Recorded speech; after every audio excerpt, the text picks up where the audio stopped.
We're here today to celebrate our exhibits, our school district, our educators, our staff members, our students, and our community. With the exhibits,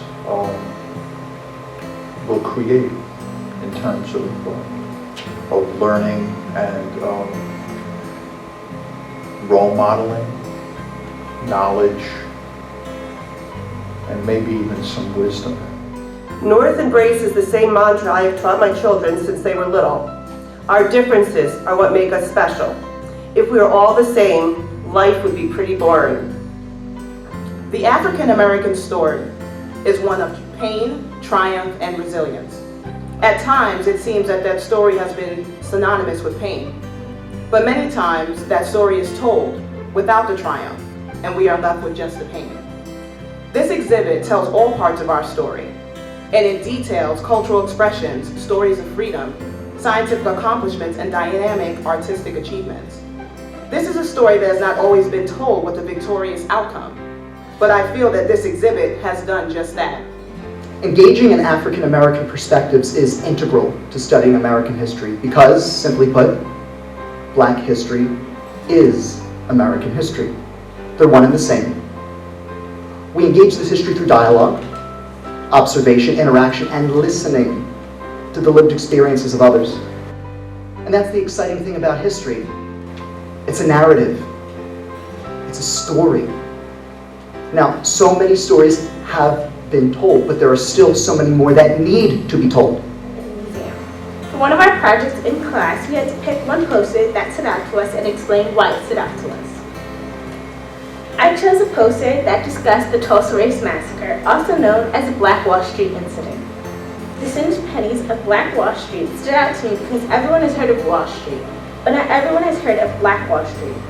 As a Black person, I found it empowering to learn that such a thing existed, and that we had our own rich and successful communities. Actually, I have a family friend, my family that worked here.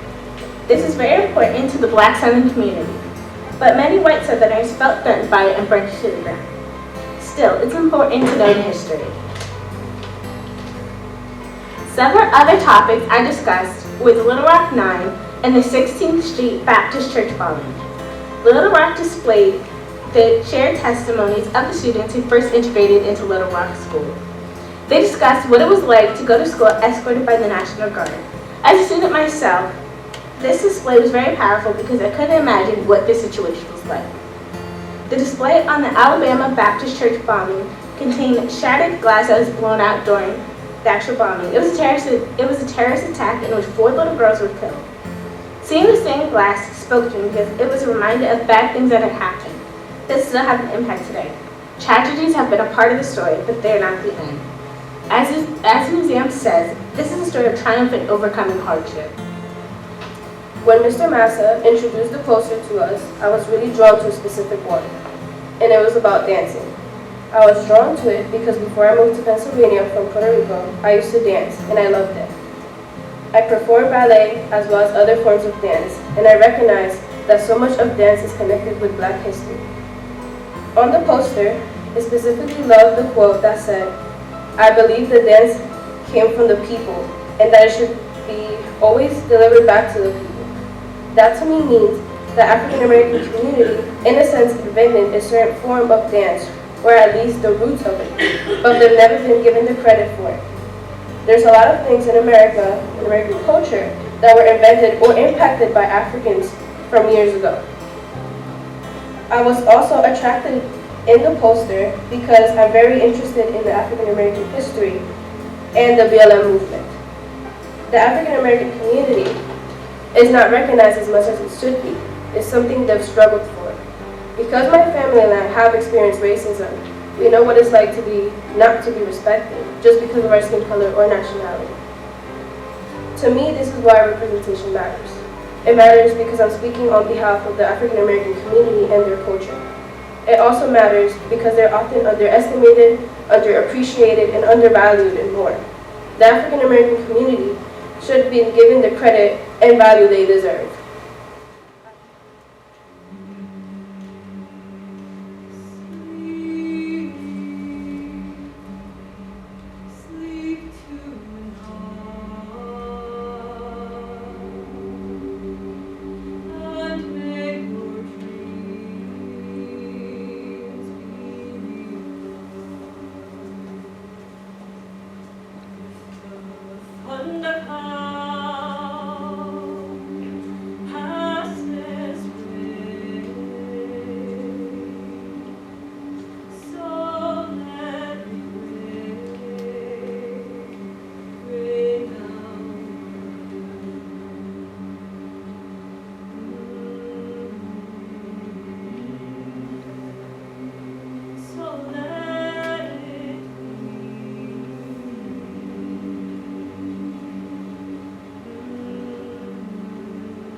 Sleep tonight, and may your dreams be realized. If the thunder